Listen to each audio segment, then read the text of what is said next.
folks.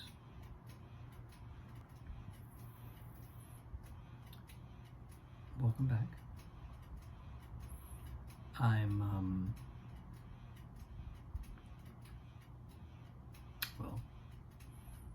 We've had another beautiful day in Hawaii. No surprise. Something about Hawaii, it's like the temperature is always perfect. It's very strange. It's perfect when you wake up in the morning. It's perfect before you get in the water. It's perfect after you get in the water. The water temperature is always perfect. It's like the temperature in Hawaii is just always perfect. I feel like I'm probably not the first person to have picked up on this, but it's quite something. It's takes you by surprise, let me say.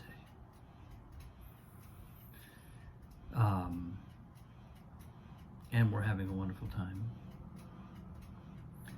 And for some reason what's coming through today, I think this is sort of inspired by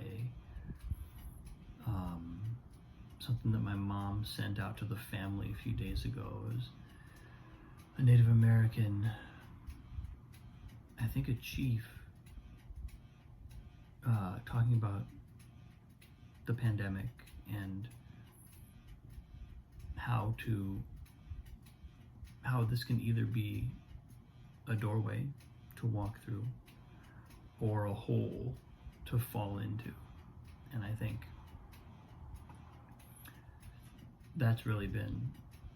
I feel like that's a really good way of describing what the experience kind of has been, how I've witnessed both myself and other people going through this time. And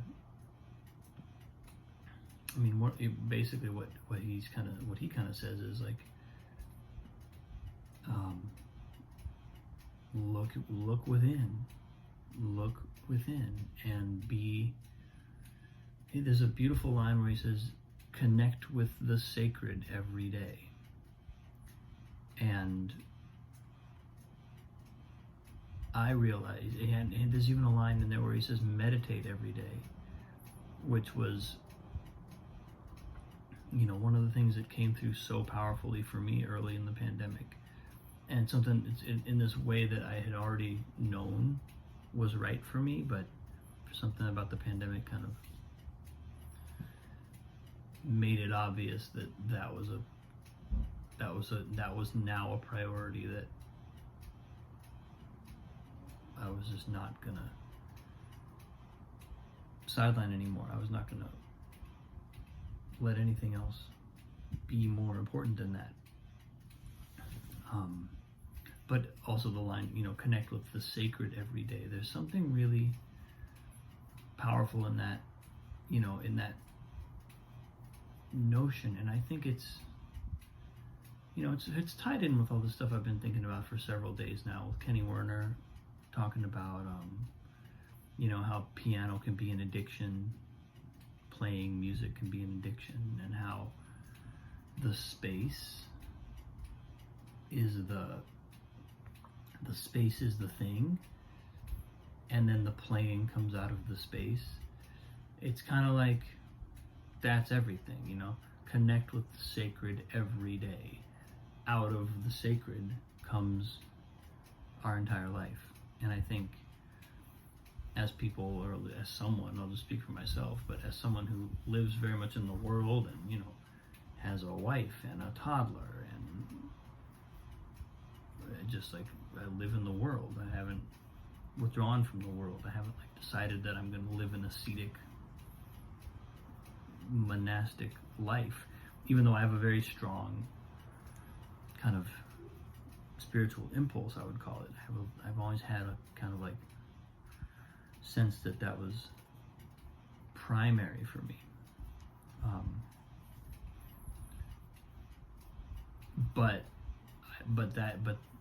This wasn't really a poem that this guy wrote. I wish I could remember what his name was, but it was just kind of like an invitation into a way of holding the world, a way of holding all this stuff that we're going through, and being understanding. More than anything, what I kind of got from it was understand that this is a spiritual journey, and this is a spiritual ordeal. It's a spiritual event. Because if we see it that way, it changes everything else. Everything else becomes completely reframed.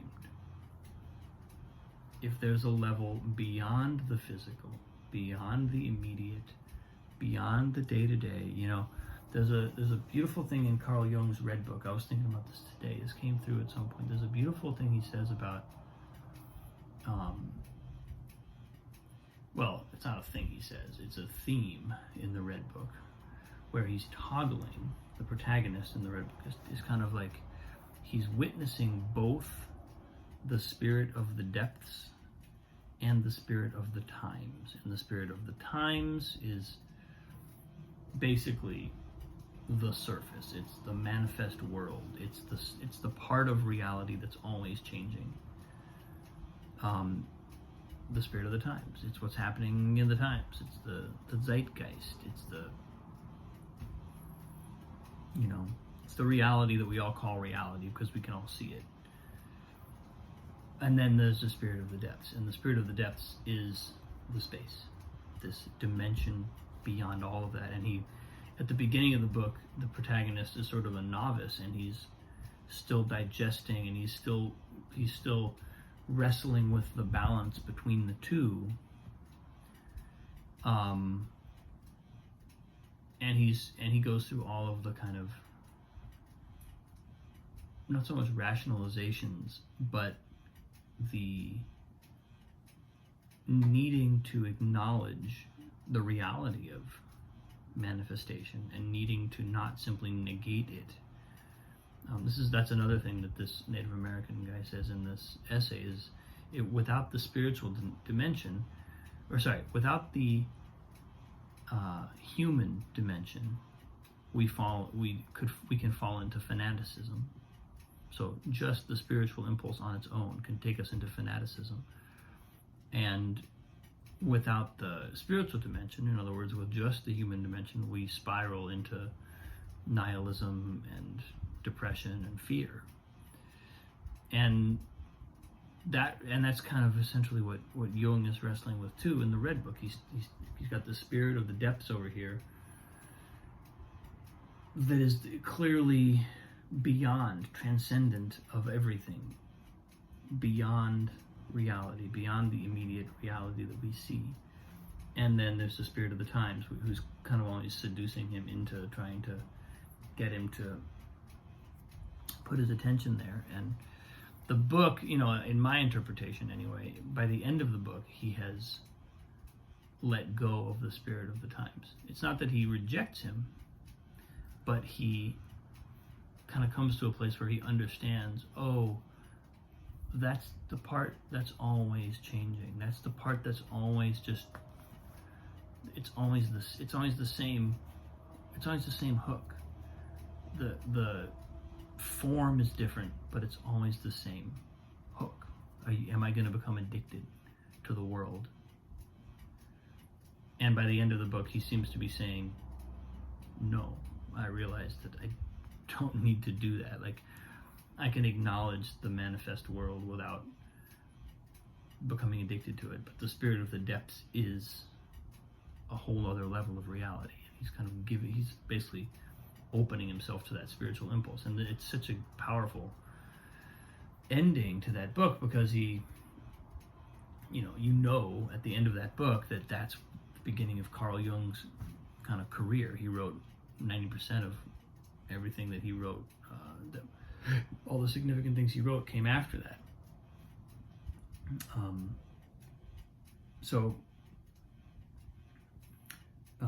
But I also found it really interesting that in this speech that this Native American guy gave, that he's talking about we could fall into fanaticism if we only focus on the spiritual dimension, and if we and without the human dimension, without remembering that there's a world of people and things, and that things move slowly there.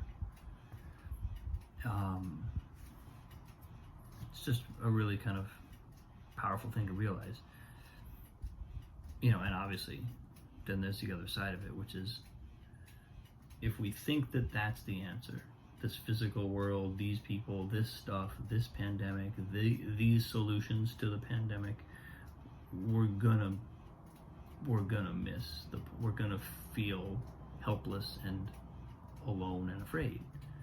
Whereas if we know this is a larger thing, there's something happening way beyond the surface, way beyond the events,